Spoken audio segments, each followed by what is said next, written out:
देखिए, नींव मजबूत होनी चाहिए। कोई भी काम करते हैं अपने, मकान तब सुंदर बनता है जब उसकी नींव मजबूत होती है। हमारे गढ़े को ऊपर से पीटता है और नीचे उसके हाथ लगता है कि वो टूट नहीं जाए। तो विद्यालय है वो अनुशासन के मामले में बहुत मजबूत रहता है कि बच्चा है वो अनुशासन से रहे।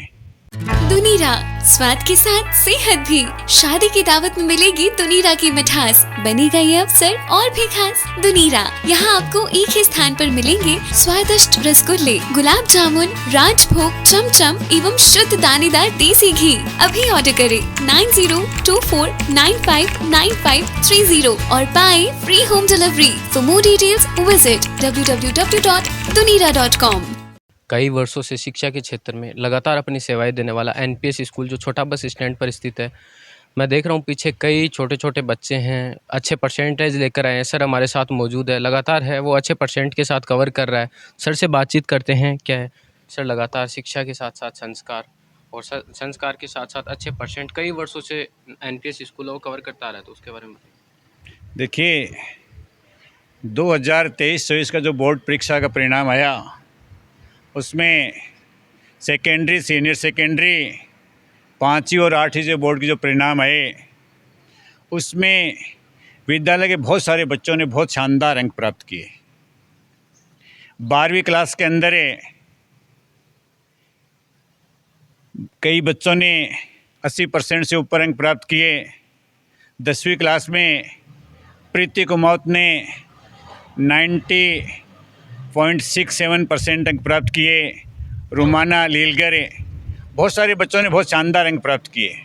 सर मैं कई स्कूलों में देखता हूँ जैसे 10-12 के बच्चे ही हैं, उनको ही जो स्वागत है वो किया जाता है, लेकिन आपने छोटे छोटे बच्चों से लेकर 12 तक है सभी का स्वागत किया। देखिए, नींव मजबूत होनी चाहिए। कोई भी काम करते हैं अपने, मकान तब सुंदर बनता है जब उसकी नींव मजबूत होती है। हमने अंकों का जो प्रतिशत है उस पर ज़्यादा ध्यान न देकर बच्चे का जो सर्वांगीण विकास है उस पर ज़्यादा ध्यान दिया। बच्चा है वो अच्छा लिखे, उसकी हैंड राइटिंग है वो ठीक हो, बच्चा वो माइक के सामने बोल सके, वाद विवाद प्रतियोगिताएं हैं, बाल सभा है, खेल है, मतलब बच्चे का सर्वांगीण विकास होना चाहिए। परसेंटेज बहुत महत्वपूर्ण है लेकिन ज़्यादा मायने नहीं रखता। जब आप ज़िंदगी के वास्तविक धरातल पर जाओगे तो आपके अंदर जो कैपेसिटी है, आपकी जो काबिलियत है, वो ज़्यादा महत्वपूर्ण रहेगी। सर अपन कई जगह देखते हैं, जैसे आजकल पत्रिकाओं में भी आती है, कुछ बच्चे हैं वो सक्सेस नहीं हो पाते या वो मुकाम नहीं छू पाते, घर वाले प्रेशर बनाते हैं कि वो नहीं कर, जो खुद नहीं कर पाए वो करे और वो कुछ गलत कदम उठा लेते, उनके लिए आपका क्या सजेशन है। देखिए, हर माँ बाप की अपेक्षा रहती है कि मेरा बच्चा मेरा और समाज का नाम, गांव का नाम रोशन करे, और माँ बाप की ये इच्छा शक्ति होनी भी चाहिए। लेकिन बच्चे की जो कैपेसिटी है, बच्चे की जो रुचि है, उसके हिसाब से बच्चे को है डालना चाहिए। घर वाले बच्चों को सीखकर कोटा या अन्य जगह भेजकर डॉक्टर या इंजीनियर बनाने का सपना देखते हैं और उन बच्चों पर इतना प्रेशर डालते हैं कि वो बच्चा एक दिन सुसाइड की तरफ चला जाता है। या बहुत सारे बच्चे हैं वो नशे की प्रवृत्ति है, वो लत है, वो उसमें लग जाती है। तो महत्वपूर्ण ये चीज़ है कि बच्चे के अंदर कैपेसिटी क्या है। बच्चा आर्किटेक्ट बनना चाहता है, बच्चा पत्रकार बनना चाहता है, बच्चा अच्छा खिलाड़ी बनना चाहता है, तो जिस चीज़ में जिस बच्चे की रुचि है उसी के अनुरूप है दक्षता है, उसमें काम करने की उसमें दक्षता मिलती है और वो ही काम उससे करवाना चाहिए। हमारे यहाँ जो भी बच्चा है वो जो रुचि होती है उस रुचि के हिसाब से हम बच्चे को है, जो उसकी आदत है, जो उसकी हॉबी है, उसी के हिसाब से कार्य का संपादन करते ही। सर आज के समय हर माता पिता एक अच्छी स्कूल देखना चाहते हैं क्योंकि एडमिशन ओपन होने वाले हैं, तो आप मतलब ऐसा क्या है नवलगढ़ स्कूल में जो सिर्फ एनपीएस को ही चुने। देखिए, नवलगढ़ पब्लिक स्कूल है, अपनी स्थापना के बाद में दिन दोगुनी रात चौगुनी प्रोग्रेस कर रहे हैं और यहाँ संस्कार ज़्यादा दिए जाते हैं। बच्चे का मान सम्मान, आत्मसम्मान वो बना रहे और जो संस्कार हैं वो पूरे मिलने चाहिए। कुछ स्कूलों में सिर्फ रट विद्या है, ये बच्चे को के परसेंटेज और उसकी फ़ोटो कैसे लगे उस पर जोर दिया जाता है, लेकिन उसके बजाय सबसे महत्वपूर्ण चीज़ ये है कि बच्चे का सर्वांगीण विकास हो। कोई भी बच्चा कहीं भी खड़ा हो, उसको कोई बात पूछे तो उसका जवाब दे पाए। तो इसके लिए नवलगढ़ क्षेत्र के आसपास के जितने भी लोग हैं वो एनपीएस है वो उसका पहला उनका चॉइस रहती है। सर मैं भी कई साल एनपीएस के कैंपस में पढ़ा हूँ, तो मैंने देखा है कि कुछ ऐसे बच्चे थे जिन्होंने मतलब सोचा नहीं था कि यार अपन पास भी आ जाए, लेकिन उनके अच्छे अच्छे परसेंट बन रहे हैं। देखिए, बच्चे के साथ में आप दोस्ती का व्यवहार रखो, छोटे भाई का सा व्यवहार रखो, उसकी जो कमी है उसको खोजो आप। जो बच्चे के अंदर आपको ये महसूस हो कि भाई बच्चा है, उसके अंदर दिक्कत कहाँ आ रही है। कई बार बच्चे विद्यालय में मार के डर है, वो उसमें बड़ा रहता है, किसी अध्यापक से नहीं पूछते या किसी सब्जेक्ट में कमज़ोर होते हैं। तो बच्चे की जो कमज़ोरी है उसकी आप तय तक जाओ और उसके साथ में आप दोस्ताना व्यवहार करो। उसकी जो समस्या है उसको आप अच्छी तरीके से सुनो और फिर उसका समाधान करो। बिल्कुल बच्चा है, उसके अच्छे नंबर आएंगे। सर अध्यापक और स्टूडेंट के बीच कैसी बॉन्डिंग रहती है एनपीएस स्कूल में? देखिए, ये तो एक बहुत महत्वपूर्ण और जटिल बात है। दोनों चीज़ें होती हैं। जैसे कुम्हार गढ़े को ऊपर से पीटता है और नीचे उसके हाथ लगता है कि वो टूट नहीं जाए। तो विद्यालय है वो अनुशासन के मामले में बहुत मजबूत रहता है कि बच्चा है वो अनुशासन से रहे। पढ़ाने के अलावा जो जिस बच्चे को हम गाड़ी के अंदर बैठाते हैं, बाल वाहिनी से जो बच्चा आता है, और वो बच्चा घर से लेके स्कूल तक सुरक्षित है और सुरक्षित वापस घर पहुंच जाए, ये एक बहुत बड़ी जिम्मेदारी है। आज के ज़माने में बहुत सारे अपराध वगैरह हो रहे हैं, एक्सीडेंटल केस आते हैं, ड्राइवर लापरवाही बरत देता है या अन्य किसी प्रकार कोई हादसा हो जाए, तो मैं तो मालिक से ये दुआ करता हूँ कि बच्चा घर से सुरक्षित स्कूल में पहुँचे और स्कूल से सुरक्षित घर तक पहुँचे। ये भी एक पढ़ाई का बहुत महत्वपूर्ण हिस्सा है। सर आज के समय फ़ोन यूज मतलब फ़ोन पॉजिटिव भी होता है, गलत भी होता है, सही भी होता है, लेकिन आप किस प्रकार देखते हैं अगर स्टूडेंट यूज़ करता है? देखिए, मैं आपको इसमें एक बहुत बड़ी बात कहना चाहता हूँ। देखिए, हमारे संस्कारों में उपवास को बहुत महत्व दिया गया है। महिलाएं अनेक प्रकार के उपवास रखते हैं, पुरुष भी रखते हैं। जैसे मंगलवार का उपवास है, शनिवार का उपवास है, शिव जी का उपवास है। तो मैं तो ये कहना चाह रहा हूँ कि सप्ताह में एक दिन ही हमारे को मोबाइल उपवास भी रखना चाहिए। सप्ताह के जो 7 दिन हैं उसमें कम से कम एक दिन हमारे को मोबाइल है उससे दूर रहना चाहिए। देखिए, हमारे सर मैं बच्चों की बात कर रहा हूँ, जो स्टूडेंट 6 दिन यूज़ करेंगे वो तो हानिकारक ही रहेगा ना? नहीं, बच्चों के लिए बच्चों को भी देखो, पेरेंट्स को मोबाइल है वो कम देना चाहिए। लेकिन पेरेंट्स आजकल क्या है कि मोबाइल है, बच्चा स्कूल से जाता है तो एक बहुत बड़ी समस्या है कि जाते ही वो सबसे पहले मोबाइल पर हाथ डालता है।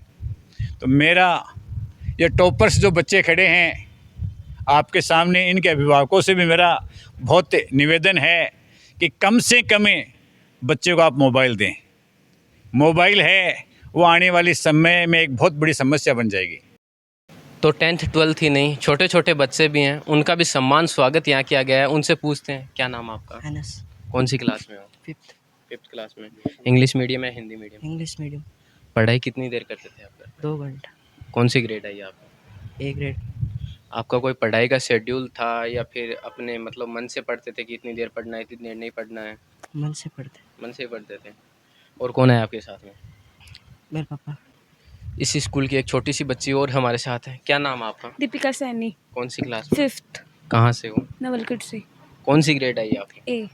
आपके पढ़ाई का रूटीन क्या था? अच्छा था। नहीं, कितने टाइम पढ़ाई करते थे? 2 घंटे। 2 घंटे रूटीन था या जब मन में आता तभी पढ़ाई करना स्टार्ट कर देते तभी बंद कर देते? मन में आता तभी। मन में आता था। घर वाले फ़ोन वोन देते थे क्या? हाथ ही नहीं लगाने देते? क्या नाम है आपका? रुचिका मीर। कौन सी क्लास में? Class 5th। 5th में। कौन कितने परसेंट आए आपके? A grade. ए ग्रेड बनी। तो ये बताओ, यहाँ पे टीचर और स्टूडेंट के बीच कैसा संबंध रहता था, कैसे पढ़ाते थे? एकदम दोस्त की तरह। दोस्त की तरह? तो कौन अगर आप एक टीचर को क्रेडिट देना चाहो तो कौन है वो जिसको आप अपना सब पूरा क्रेडिट दो? सारे टीचर्स। सारे टीचर एक साथ मतलब सबसे अच्छी बन के रहते थे। हमारे साथ मौजूद है 10th क्लास की प्रीति कुमावत की मम्मी। प्रीति ने 90.67 प्राप्त किया है। घर पे कितनी देर पढ़ाई करती थी प्रीति? घर पर पढ़ती, सुबह 4 बजे उठती, 3-4 घंटा पढ़ती, शाम के भी पढ़ती। घर को काम भी करती है? घर को नहीं कराता हम। कराता ही को नहीं? ना। खाली पढ़ाई पढ़ाई? पढ़ाई कराता। तो रात में कितनी बजे तक पढ़ती? रात में भी 9 बजे तक पढ़ती और सुबह 4 बजे उठ की 6 बजे तक पढ़ती। कितना परसेंट है बेरोगी? अरे स्कूल के बारे में घर बताती कि जार की माने के पढ़ाए हो कि नहीं पढ़ाए हो? हाँ बताती। मास्टर मैडम के बारे में बता दे कौन सी सॉन्ग बढ़िया पढ़ा हुआ है? सब ये बढ़िया पढ़ा मैडम। सही बढ़िया पढ़ा हुआ है। एकदम। तभी स्कूल में पेरेंट्स मीटिंग में आता जाता रहता है कि? हाँ कभी कभी आते हम। क्लास की एलिजा हमारे साथ मौजूद है। एलिजा कितने परसेंट बने आपके? A grade. A grade. घर पे पढ़ते थे क्या आप? यस। कितनी देर? 2 से 3 घंटे तक। 2 से 3 घंटे। ये सबसे अच्छा पढ़ाई करती थी 2 से 3 घंटे। और कौन पढ़ाता था आपको घर पे? बड़ी बहन है। बड़ी बहन। अगर आप स्कूल से घर चले जाओ और घर जाने के बाद आपको अगर ऐसा लगे कि यार ये क्वेश्चन मेरे को नहीं आ रहा, तो आप टीचर से कैसे संपर्क करते थे? टीचर से अगर क्वेश्चन नहीं आता तो टीचर से अगले दिन आके पूछते थे अगले कि दिन तुरंत कैसे- सॉल्व हो जाता? हाँ। रुमाना 10th क्लास की स्टूडेंट हमारे साथ मौजूद है। रुमाना कितने परसेंट बने आप? 78। 78%। घर पे कितनी देर पढ़ाई करते थे? 6-7 घंटे। 6-7 घंटे। तो आप संतुष्ट हो गया कि 78 बन गया, हाँ ठीक है, या फिर कुछ और बनने चाहिए थे? कुछ और बनने चाहिए। कितने की उम्मीद थी आपको? 90% तक। 90। तो स्कूल में स्टूडेंट और टीचर के बीच कैसे बॉन्डिंग रहती थी, कैसी पढ़ाई करवाते थे? अच्छी। और कभी मतलब कोई टीचर की पढ़ाई समझ में नहीं आ रही है तो आपने शिवाजी सर को जाके बोला है कि सर नहीं सर से ही वापस समझ लिया था। सर को कहते वापस थे समझ हाँ, लिया था? और मतलब कम्युनिकेशन बैठ जाता था, हाँ। सही समझाते थे? सही समझा देते। तो नवलगढ़ पब्लिक स्कूल छोटा बस स्टैंड, काफ़ी साल मैंने भी यहाँ स्टडी की है। और अगर कोई स्टूडेंट नया एडमिशन लेना चाहिए तो सर से जानते हैं, कैसे आपसे संपर्क कर सकते हैं सर, बताइए। देखिए, विद्यालय 20 जून से रीस्टार्ट हो जाएगा। बाकी ऑफिस खुला रहता है और बहुत सारे गार्जियंस पेरेंट्स हैं वो अब भी आने शुरू हो गए हैं और बच्चों की जो प्रवेश प्रक्रिया वो शुरू है। मेरे कहने का मतलब ये है कि बच्चा जहाँ पढ़े उसमें अभिभावक के और टीचर्स के बीच में अच्छा संवाद हो। ये जो छोटे छोटे बच्चे हैं इनके इतने नंबर आए, इसके पीछे एक ही कारण है कि हर महीने की हम 10 तारीख को PTM करवाते हैं, पेरेंट्स टीचर्स मीटिंग होती है और उसमें बच्चे की जो समस्या है वो पेरेंट्स को बताई जाती है, पेरेंट्स की जो समस्या है उसको सुनी जाती है और उसके जो पेरेंट्स और टीचर्स के बीच में कम्युनिकेशन होता है, जिसके कारण से छोटे छोटे बच्चे हैं वो बहुत शानदार लिखते हैं और बहुत शानदार उनका परीक्षा परिणाम आया। सर एक बार हमारे दर्शकों को बता दीजिए, इंग्लिश मीडियम कौन सी क्लास तक संचालित है और हिंदी मीडियम कौन सी क्लास तक संचालित है? देखिए, नवलगढ़ पब्लिक स्कूल है वो कक्षा 1 से लेकर 12वीं तक कला और वाणिज्य विषय हैं, उसके अंदर हिंदी मीडियम में संचालित है और PG से लेकर 10th तक इंग्लिश मीडियम में संचालित है। सर हमारे चारों ओर के बच्चे हैं वो देख रहे हैं कि हमारे बस यहाँ आए, तो आपका बस रूट वो भी कौन सी साइड है? देखिए, नवलगढ़ शहर के जो आसपास के 20-22 किलोमीटर का जो एरिया है उस पूरे के पूरे एरिया के अंदर हमारी जो बाल वाहिनियाँ हैं, जो बस हैं, ट्रांसपोर्टेशन का साधन वो जाता है, जहाँ भी जो आवश्यकता पड़ती है उसके हिसाब से साधन वो बच्चों को भेज दिया जाता है। और मैं इस मामले में बड़ा स्ट्रिक्ट हूँ कि हर बच्चे को मतलब सुरक्षित घर से विद्यालय में और विद्यालय से सुरक्षित घर पहुँचे, ये एक पढ़ाई का बहुत महत्वपूर्ण अंक है, इसको मैं मानता। 12th क्लास की रहमत हमारे साथ मौजूद है। रहमत कितने परसेंट बने आप? 80%। कौन सा सब्जेक्ट? कौन सा? आर्ट्स। आर्ट्स में क्या क्या था? आर्ट्स में Hindi, English, political science, geography और ड्राइंग। कौन कौन से सब्जेक्ट में कितना स्कोर रहा है आपका? मेरे पॉलिटिकल साइंस में 80 नंबर रहे हैं और ज्योग्राफी में 82% रहे हैं और ड्राइंग में 86% रहे हैं। टीचर और स्टूडेंट के बीच कैसी बॉन्डिंग रहती थी, कैसी पढ़ाई करवाते थे NPS स्कूल में? बहुत अच्छी पढ़ाई करवाते थे, एकदम फ्रेंडली बिहेवियर रहता था टीचर का और बहुत अच्छे टीचर्स थे। लगभग कितने सालों से यहाँ पढ़ रहे हो आप? मैंने फर्स्ट क्लास से यहीं पढ़ा है। फर्स्ट क्लास से आप यहाँ पढ़ रहे हो, तो आपने स्कूल को तो बहुत अच्छी तरीके से जान लिया होगा। हाँ। तो अब बताइए, जो माता पिता है वो अपने बच्चों के लिए एडमिशन के लिए स्कूल खोज रहे, तो नवलगढ़ पब्लिक स्कूल क्यों बेहतर है उनके लिए? क्योंकि यहाँ पर बच्चों का अच्छी तरीके से ध्यान रखा जाता है और अच्छी पढ़ाई भी होती है। टीचर और स्टूडेंट की बॉन्डिंग कैसी रहती थी यहाँ पर? बहुत अच्छी थी, एकदम फ्रेंडली रहते थे। जैसे कोई मिस्टेक हो, अगर आपको कुछ समझ में नहीं है तो किस प्रकार आप?